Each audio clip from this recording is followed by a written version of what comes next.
Hello everyone, good afternoon. तो ये video उनके लिए जो भी ब्रह्म मुहूर्त ज्वाइन करना चाहते हैं या जिन्होंने ज्वाइन कर लिया है। ड्यू टू सम रीज़न्स ऐसा होता है कि आप सुबह नहीं उठ पाते एंड उठने के बाद पूरे दिन की स्केड्यूल बनाना आपके लिए मुश्किल हो जाता है। तो अगर आप ब्रह्म मुहूर्त ज्वाइन किए हैं या फिर करना चाहते हैं तो आप पहले ये डिसाइड करो कि आप उसको करोगे कैसे। उसके लिए सबसे पहला आपका चैलेंज ये होना चाहिए कि आपको रात में जल्दी सोना। 10 to 10:30 आप सोच लो कि आप सो ही जाओगे रोज़। ओके, उसके बाद आपका जो रात का डिनर रहेगा सोने की कम से कम 1.5 से 2 घंटे पहले का रखें, जो ज़्यादा हैवी ना हो और जो ज़्यादा प्रोटीन रिच्ड ना हो, सो दैट आपकी जो डाइजेशन है वो इजीली हो जाए। सोने से पहले कुछ बेसिक आसन्स होते हैं जो करके आपको सोना है, क्योंकि अगर आप पूरे दिन कुछ ऐसे एक्टिविटीज़ कर रहे हैं जिसमें आपका बॉडी पेन या बैक पेन कर सकता है, तो आप वैसे कुछ एक्सरसाइज करते हुए, जो बेड एक्सरसाइज होती है, बोलते हैं ना सोने से पहले कुछ योगा आसन होते हैं, वो करके सोइए, जिससे आपके शरीर को आराम लगेगा। क्योंकि थका हुआ शरीर जब सोता है तो उसको नींद ज़्यादा लगती है। उसके अलावा आप पूरे दिन जो भी खाते हैं आपको उस पर भी ध्यान देना है। सोने से पहले अपने हाथ पाँव अच्छे से धो लीजिए, अपने फेस को भी अच्छे से वॉश कर लीजिए और उसको अच्छे से वाइप कर लीजिए। उसके बाद आप सोइए। उसके बाद वेरी नेक्स्ट ये चीज़ है कि आप अपने फ़ोन में एक अलार्म सेट कीजिए। जैसे मेरी मेडिटेशन 3 बजे शार्प स्टार्ट हो जाती है, तो आप 2:55 की या 2:45 की आप अलार्म सेट कीजिए और अलार्म आप अपने से दूर रखिए। इनफैक्ट अगर आपने फ़ोन में अलार्म सेट किया है तो आप अपने फ़ोन में अलार्म सेट कीजिए। ये ध्यान दीजिए कि आपका फ़ोन DND मोड में नहीं है, ना वाइब्रेशन में, ना साइलेंट मोड में है।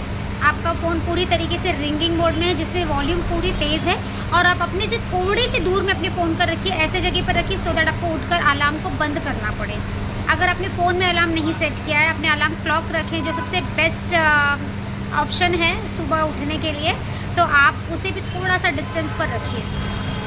उसके अलावा आप जब रात में सोते हैं, अगर इफ़ इट इज़ पॉसिबल, अगर आप AC में सो रहे हैं तो उसे आप अवॉइड करना स्टार्ट कीजिए। अगर आप फ़ैन में सो रहे हैं तो फ़ैन को भी कम रखिए, मतलब उसकी तेज़ी जो है एकदम बोलते हैं ना मैक्सिमम 5 या 4 पे मत रखिए, 3 पे रखिए। और जब भी आप सोते हैं तो सोने से पहले आपको थैंक यू बोलकर ग्रैटिट्यूड पे करके सोना है। और आपको ईश्वर को एक बोलते हैं ना, आपको एक रिक्वेस्ट करके सोना है कि मुझे सुबह सही समय पर आप अपना एक टाइम फिक्स कर लो कि इस टाइम पर मुझे जगा देना, थैंक यू सो मच। और ऐसे बोलने के बाद आपको कोई बातें नहीं करना है, किसी से भी बातें नहीं करना है, और फिर आपको सोना है।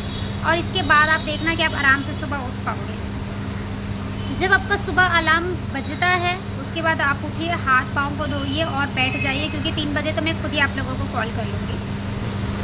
जैसे ही आप सुबह उठते हैं, आपका पहला सेंटेंस खुद के लिए ये होना चाहिए, wow I am an energy, I am energetic, I am very happy and I am very energetic. ये बोलकर आप अपने सुबह को शुरुआत कीजिए।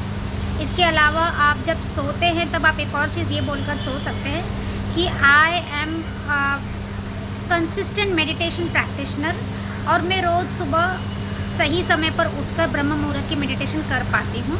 और इसके लिए जो भी सोर्सेज मेरी मदद कर रहे हैं उन सब का शुक्रिया। जब आप ये प्रैक्टिसेस को अपनाएंगे तो थोड़े दिन में आपकी ये हैबिट बन जाएगी और फिर ये लाइफस्टाइल बन जाएगी। और फिर आपको तो पता ही है कि ब्रह्म मुहूर्त में किया हुआ मेडिटेशन जो आपको यूनिवर्स से अलाइन करता है, साथ ही साथ उस समय किया हुआ एफर्मेशंस आपकी मैनिफेस्टेशन बहुत जल्दी कंप्लीट करती हैं। तो अगर आप खुद से कर रहे हैं तो भी इस प्रैक्टिसेस को अपनाएं, आप कर लोगे। And God bless you and thank you so much for joining me.